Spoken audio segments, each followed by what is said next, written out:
শহীদ বুদ্ধিজীবীদের স্মরণে রাজধানীর রায়ের বাজার শহীদ বুদ্ধিজীবী স্মৃতিসৌধে জড়ো হয় নানা শ্রেণী পেশার মানুষ। জাতির শ্রেষ্ঠ সন্তানদের প্রতি শ্রদ্ধা জানিয়ে পুষ্পস্তবক অর্পণ করেন তারা। রোববার সকাল থেকে স্মৃতিসৌধে আসেন বিভিন্ন রাজনৈতিক দল, সামাজিক সাংস্কৃতিক সংগঠন ও শিক্ষা প্রতিষ্ঠানের শিক্ষক শিক্ষার্থীরা। স্বাধীনতা সংগ্রামের তাদের যে আত্মত্যাগ, সেটি প্রজন্ম থেকে প্রজন্মে আমাদেরকে সাহসী করেছে, অন্যায়ের বিরুদ্ধে রুখে দাঁড়ানোর প্রত্যয় এবং সাহস জুগিয়েছে। তারই ধারাবাহিকতায় আমরা 1990 দেখেছি, 2024 দেখেছি। শ্রদ্ধা জানাতে আসেন বীর মুক্তিযোদ্ধারাও। অনেকের আক্ষেপ, দীর্ঘ সময়েও মুক্তিযুদ্ধের আকাঙ্ক্ষার বাংলাদেশ গঠন হয়নি।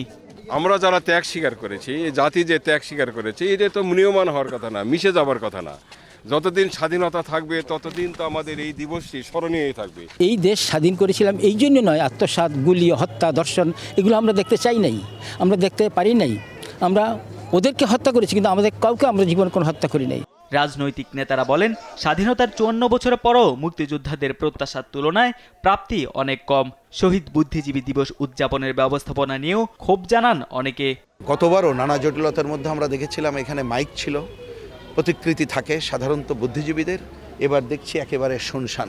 আমাদের স্বাধীন বাংলাদেশে প্রত্যাশা ছিল আমাদের বুদ্ধিজীবীরা যেভাবে আমাদের আজাদির স্বপ্ন দেখতো, নতুন বাংলাদেশের স্বপ্ন দেখতো, ইনসাফের স্বপ্ন দেখতো, কিন্তু আমরা দেখতে পেয়েছি পরবর্তীতে কিছু বুদ্ধিজীবী তারা ফেসিবাদের পারপাস সার্ভ করেছে। পাকিস্তানি হানাদার বাহিনী যেভাবে পরাজিত হওয়ার আভাস পেয়ে এদেশকে মেধাহীন করতে চেয়েছিল, ঠিক একইভাবে 2024-এর যে পরাজিত শক্তি, ফ্যাসিস্ট শক্তি, তারা পরাজিত হওয়ার পর এদেশকে নেতৃত্বহীন করার জন্য আমাদের জুলাই গণঅভ্যুত্থানের নেতৃত্বদেরকে টার্গেট করছে।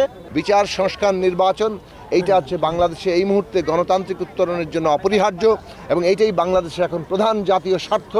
এর আগে সকালে শ্রদ্ধা জানান মুক্তিযুদ্ধ বিষয়ক উপদেষ্টা ফারুকী আজম। বলেন, মুক্তিযুদ্ধের সঙ্গে গণ অভ্যুত্থানের কোনো বিরোধ নেই।